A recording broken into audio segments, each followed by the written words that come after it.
The public health sector is strained as healthcare workers battle the COVID-19 pandemic. And in the Eastern Cape, the situation is critical with hospitals filled to capacity and a bed crisis reported. The challenges confronting public healthcare are mounting. Our senior reporter Aviwe Mtila has been assessing hospitals in the Eastern Cape. He joins us now live. So Aviwe, given what you've seen and what we're hearing, how dire is the situation?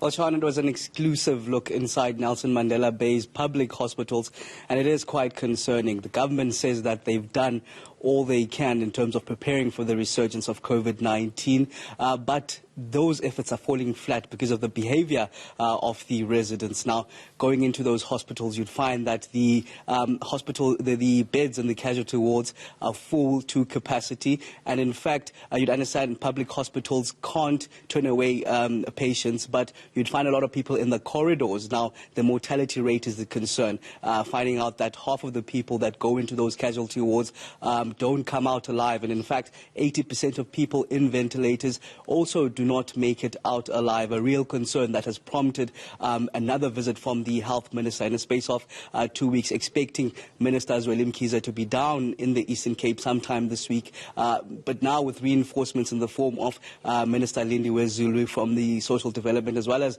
the COCTA Minister Dr. Nkosazana Dlamini Zuma. But in the meantime, Shahan, I want you to take a look at the insight we bring you exclusively from inside the hospitals of Nelson Mandela Bay.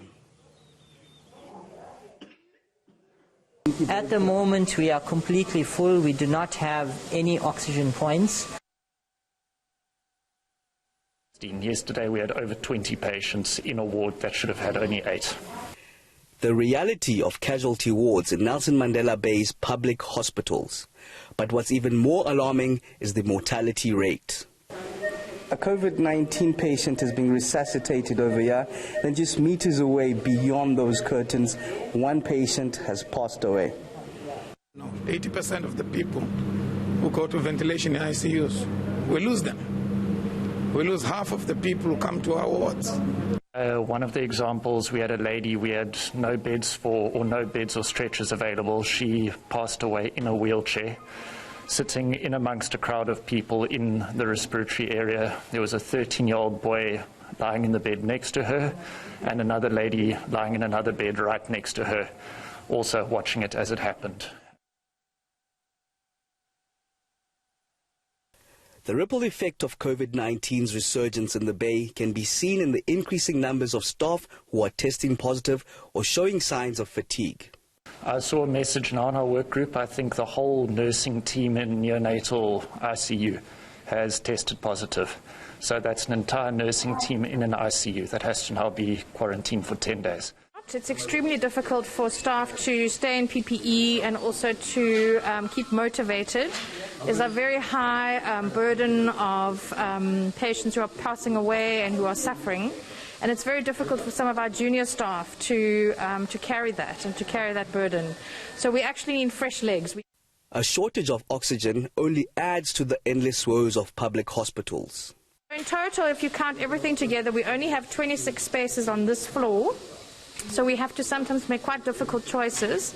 In our A&E side, we've been able to split the oxygen points so that we can provide more oxygen to patients coming in. While the Metro has put measures in place to mitigate the impact of the second wave of COVID-19, these are proving useless against the behavior of residents. COVID is real.